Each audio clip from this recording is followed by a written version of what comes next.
Involve करते हैं। जैसे कैल्शियम ऑक्साइड और वाटर को हम लोग मिक्स करेंगे तो वो क्या बनाएगा, कैल्शियम हाइड्रोक्साइड बनाएगा। कैल्शियम हाइड्रोक्साइड बनाने को फिर उसमें हीट रिलीज होगा, ठीक है। इसको हम लोग एक्सोथर्मिक प्रोसेस भी बोलते हैं। क्या बात करते हैं हम लोग रिडक्स रिएक्शन में। रिडक्स रिएक्शन ऐसे रिएक्शन होते हैं कि जिसमें ऑक्सीडेशन और रिडक्शन दोनों साथ में हो, ठीक है। मेहनत करोगे तो आगे बढ़ोगे, चाहे वो एजुकेशन फील्ड हो या कोई अदर फील्ड हो, without hard work, without discipline you will not get your goal. Hello बच्चों, क्या हाल चाल, बढ़िया एकदम। So welcome to this amazing and lovely platform the new beginners में स्वागत करता हूं। मेरा नाम आकाश और आज बेहतरीन सेशन कवर करवाने वाला हूं। केमिकल रिएक्शन एंड इक्वेशन का बहुत ही मिनिमम टाइम में रिवीजन करवाने वाला हूं, ठीक है। So without wasting time let start this amazing session, ठीक है। केमिकल चेंज, देखो पहली बात तो हम केमिकल रिएक्शन में क्या पढ़ेंगे, बैलेंस, कि केमिकल रिएक्शन में हम लोग बैलेंसिंग क्यों करते हैं। फिर हमने पढ़ा था क्लास 9 में law of conservation of mass, पढ़ा था कि नहीं। Laws of conservation of mass बोलता है कि जो टोटल मास होता है रिएक्टेंट्स के वो इक्वल होता है किसके, टोटल मास ऑफ प्रोडक्ट के, ठीक है। अब यहाँ पर देखो ये जनरली पूछता रहता है केमिकल इक्वेशन का। It is a representation of chemical reaction, it is the representation of a chemical reaction in symbols and its needs to be balanced, ठीक है। ये एक्चुअली केमिकली इक्वेशन से हम लोग रिप्रेजेंट करते हैं, जैसे हम लोग को पता लगे, आइडिया लगे कि हाँ ये केमिकल इक्वेशन है, कि हमें पता है according to law of conservation of mass the reactants, the total mass of reactants is equal to the total mass of product, right, ठीक। केमिकल चेंज मतलब क्या, reactants transform into product generally irreversible. It means कि जो reactants होगा वो product में transfer होगा after reaction, मतलब बिफोर रिएक्शन करके फिर वो प्रोडक्ट में कन्वर्ट हो जाएगा।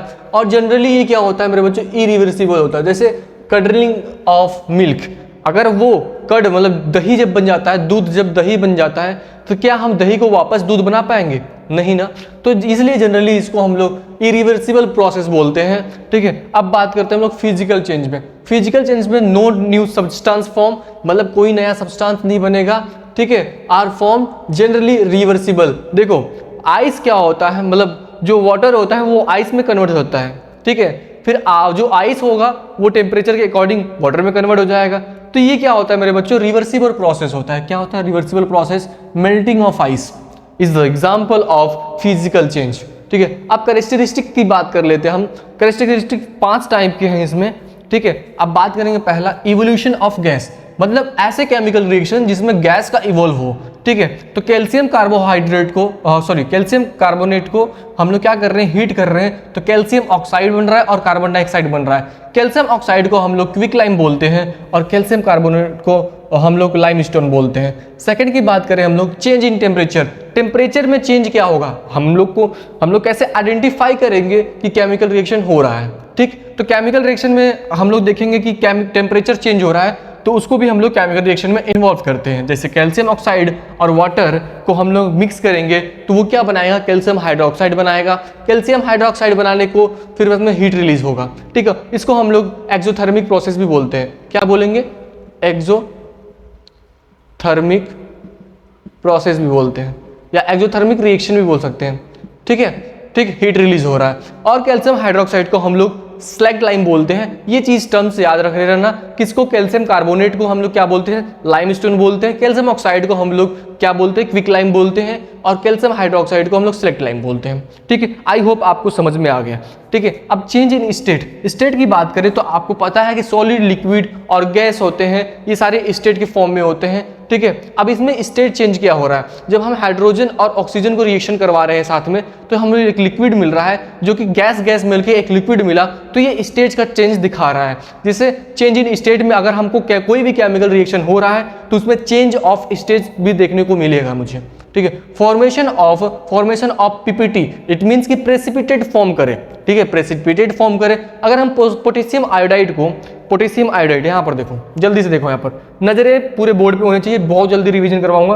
पोटेशियम आयोडाइड और लीड नाइट्रेट अगर आपस में रिएक्ट कर रहे हैं तो क्या बनेगा, PbI2। बहुत इंपॉर्टेंट है, 2025 में पूछा गया ये सवाल, ठीक है। PbI2 येलो कलर की पीपीटी फॉर्म होगी और पोटेशियम नाइट्रेट के साथ, ठीक। चेंज इन कलर, अब पीपीटी क्या होता है, इट मीन्स कि ऐसे सॉल्यूशन बनेंगे जिसमें जो प्रोडक्ट फॉर्म होगा वो सेटल डाउन हो जाएगा, ठीक, अब बात करते हैं change in colour. Copper sulphate यहाँ पर ब्लू कलर का था, आफ्टर रिएक्शन मतलब रिएक्शन करता है किसके साथ, फेरस के साथ करता है, तो ये फेरस सल्फेट बना लेगा जिसका कलर पेल ग्रीन होता है, ठीक है, और कॉपर सॉलिड के फॉर्म में बाहर आ जाएगा, ठीक है। अब आगे बढ़ते हैं हम लोग टाइप्स ऑफ केमिकल रिएक्शन के बारे में, कॉम्बिनेशन के बारे में पढ़ेंगे।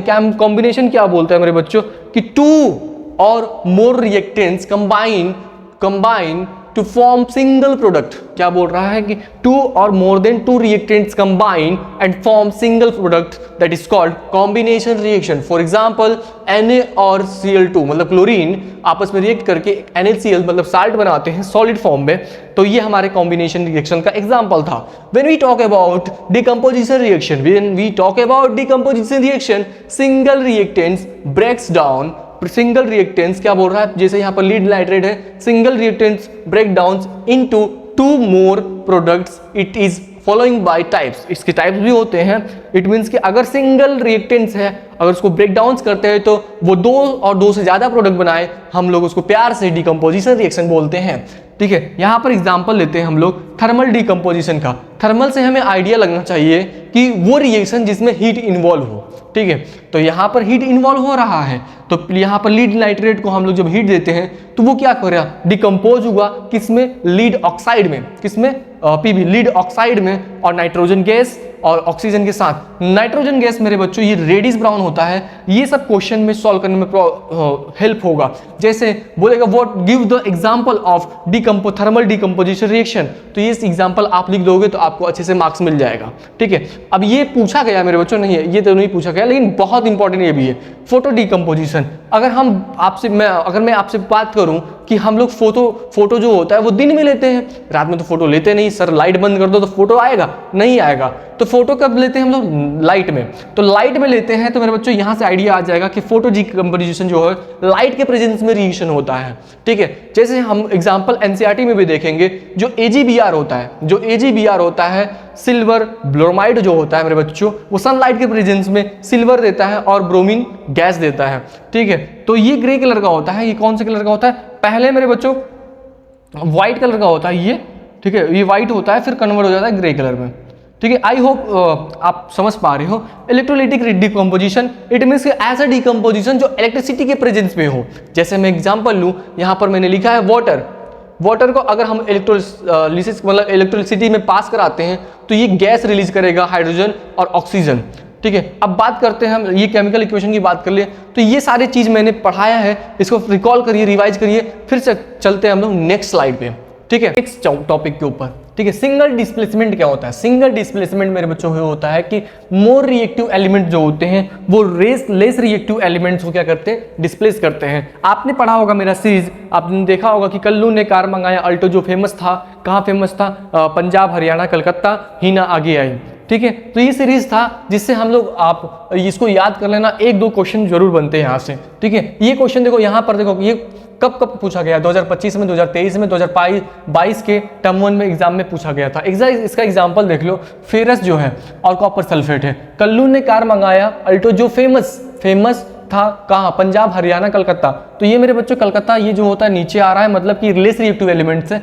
और ये हाई रिएक्टिव, तो इसको डिस्प्लेस करके यहाँ पर फेरस सल्फेट बना लेगा और कॉपर बना लेगा।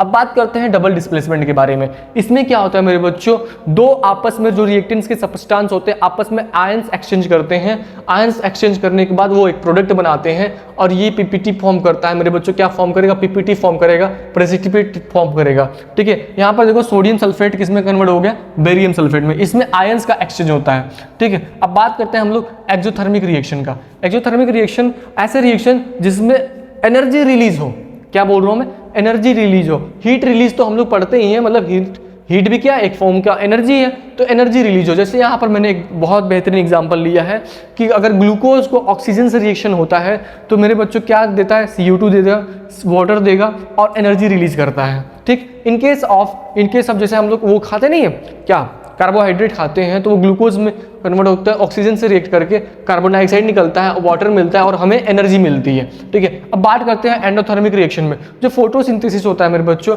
फोटोसिंथेसिस होता है वो क्या होता है, वो एंडोथर्मिक रिएक्शन होता है। कैसे सर, कैसे, देखो यहाँ पर ध्यान से देखो, CO2 और H2O, ठीक है, जो हम लोग जो प्लांट्स होते हैं वो CO2 लेते हैं और वाटर लेते हैं, उससे क्या in the presence of sunlight से वो क्या बनाते हैं, ग्लूकोज बनाते हैं, C6H12O6 ग्लूकोज बनाते हैं और ऑक्सीजन बनाते हैं प्लांट्स। ठीक है, यहां से प्रूफ हो गया ना कि प्लांट्स क्या ऑक्सीजन रिलीज करते हैं। ठीक है, अब बात करते हैं हम लोग रिडॉक्स रिएक्शन में। रिडॉक्स रिएक्शन ऐसे रिएक्शन होते हैं कि जिसमें ऑक्सीडेशन और रिडक्शन दोनों साथ में हो। ठीक है, तो ऑक्सीडेशन में क्या होगा, एडिशन ऑफ O2 होता है, रिमूवल ऑफ हाइड्रोजन गैस होता है। रिडक्शन में क्या होगा मेरे बालों को, एडिशन ऑफ H2 होगा, ठीक है, और रिमूवल ऑफ O2 होगा। ठीक, अब बात करते हैं oxidising agent. Agent which oxidise other, ऐसे एजेंट जो दूसरे को ऑक्सीडाइज कर दे। ठीक है, जो दूसरे को मोटिवेट कर दे वो मोटिवेटर, जो दूसरे को पढ़ा दे वो टीचर। ठीक है, तो जो दूसरे को ऑक्सीडाइज कर दे वो ऑक्सीडाइजिंग एजेंट। ठीक है, और खुद क्या करे, रिड्यूस कर दे। ठीक, खुद क्या हो जाए, रिड्यूस हो जाए। रिड्यूसिंग एजेंट मेरे बच्चों क्या बोलता है, रिड्यूसिंग एजेंट मतलब दूसरे को क्या कर दे, रिड्यूस कर दे और अपने क्या हो जाए, ऑक्सीडाइज हो जाए। ठीक है, अब यहाँ पर देख लो, यहाँ पर एग्जांपल देख लो आप, कॉपर ऑक्साइड और H2, it means addition of क्या हो रहा है, ऑक्सीजन, एडिशन ऑफ ऑक्सीजन। तो मतलब यहाँ पर क्या हो रहा है मेरे बच्चों, यहाँ पर क्या हो रहा है, ये ऑक्सीडेशन हो रहा है, ऑक्सीडेशन हो रहा है, ऑक्सीडेशन हो रहा है, किसका हो रहा है, H2 का ऑक्सीडेशन। और कॉपर ऑक्साइड, यहाँ पर क्या हो रहा है, ऑक्सीजन निकल रहा है, तो ये क्या हो गया मेरे बच्चों, इसका हो रहा है रिडक्शन, रिडक्शन हो रहा है। ठीक है, समझ में आ रहा है क्या मैं क्या कहना चाह रहा हूँ, हाँ जी सर समझ में आ गया। ठीक है, सर नहीं भैया बोला करो, बहुत ऑकवर्ड फीलिंग होता है, तुम लोग कम एज में हमको सर वर मत बोलो करो। ठीक है, हमारे पास उतना नॉलेज वॉलेज नहीं है। ठीक है, हाँ मैं क्लास 9 से ही पढ़ा रहा हूँ, मुझे पढ़ाने में बहुत मज़ा आता है भाई, इसलिए मैं क्लास 9 से पढ़ा रहा हूँ। तो क्लास 9, 10th, 11th, 12th, फिर बाद में ग्रेजुएशन अभी चल रहा है, पर ग्रेजुएशन परसुइंग है। ठीक है, चलो अब बात करते हैं हम लोग कॉपर ऑक्साइड और ये कॉपर। ठीक है, तो यहाँ पर रिमूवल ऑफ ऑक्सीजन है तो रिडक्शन हो गया। ठीक है, ऑक्सीडाइजिंग एजेंट मेरे बच्चों क्या होता है, जो दूसरे को क्या करे, दूसरे को क्या करे, ऑक्सीडाइज करे, खुद रिड्यूस हो जाए। तो ये क्या कर रहा है, किसको ऑक्सीडाइज कर रहा है, H2 को, तो किसको ऑक्सीडाइज, इसलिए इसको ऑक्सीडाइजिंग एजेंट बोलेंगे। और रिड्यूसिंग एजेंट क्या कर रहा है, जो दूसरे को रिड्यूस कर दे, तो ये क्या कर रहा है, दूसरे को इसको रिड्यूस करके क्या किस में कन्वर्ट कर दिया, कॉपर में, तो इसलिए H2 क्या होगा, रिड्यूसिंग एजेंट। समझ में आया क्या। अब ये देखो कोरोजन के बारे में डिस्कस कर लेते हैं, थोड़ा सा पॉइंट समझ लेते हैं कि कोरोजन क्या होता है। Degradation of metals, it means कि जब रस्टिंग ऑफ आयरन होता है, इट इज एग्जांपल ऑफ किसका, कोरोजन का। ठीक है, Fe2O3 XH2O होता है, .XH2O is example of corrosion. ठीक है, प्रिवेंशन क्या होगा, गैल्वेनाइजेशन मेथड करते हैं, जिंक की क्या होता है, कोटिंग होती है, मेटल्स पे जिंक की कोटिंग होती है। ठीक है, और ऑयलिंग कर सकते हैं हम, पेंटिंग से प्रिवेंट कर सकते हैं किसको, मेटल को। ठीक है, when we talk about the rancidity मेरे बच्चों क्या होता है, oxidation food containing oil fats causing smell and taste. It means कि अगर कोई भी मटेरियल प्रेजेंट है जिसमें फैट्स है और ऑयली चीज है, तो क्या हो जाता है मेरे बच्चों, वो रेंजिडिटी मतलब ऑक्सीडाइज हो जाता है और वो चीज़ खराब हो जाता है, या तो वो स्मेल करने लगेगा, उसका टेस्ट खराब हो जाएगा। ठीक है, अब इसको कैसे प्रिवेंट कर सकते हैं, फ्लशिंग ऑफ नाइट्रोजन गैस। आपने कुरकुरे खाया होगा, कुरकुरे में नाइट्रोजन गैस फिल होता है, जिसकी वजह से उसके मटेरियल्स खराब नहीं होते। ठीक, when we talk about refrigeration, तो इसमें क्या होता है, इससे भी हम इसको प्रिवेंट कर सकते हैं। तो मेहनत करोगे तो आगे बढ़ोगे, चाहे वो एजुकेशन फील्ड हो या कोई अदर फील्ड हो, without hard work, without discipline you will not get your गोल। समझ रहे हो क्या मैं कहना चाह रहा हूं। हाँ, तो ये सब चीज ध्यान में रखते हुए मैं एक बहुत बेहतरीन लाइन बोलने वाला हूं कि जुनून चाहिए लक्ष्य को पाने के लिए, वरना तो सपने तो सब देखते हैं दूसरों को बताने के लिए। हिम्मत थोड़ी बड़ी रखना मेरे दोस्त, हिम्मत थोड़ी बड़ी रखना मेरे दोस्त, क्योंकि पीछे जवाना बैठा है आपको आजमाने के लिए। ठीक है, तो सारी प्लानिंग्स अपने पास रखना और प्लानिंग के अकॉर्डिंग काम करना। ठीक है, ज़्यादा चीज़ें बताने की ज़रूरत नहीं है। ठीक है, तो इसीलिए मैं सेशन को एंड करता हूँ। Love you so much, thank you so much यार, थैंक यू सो मच, आप लोग इतना सपोर्ट करते हो, थैंक यू सो मच। नमस्कार, बाय बाय।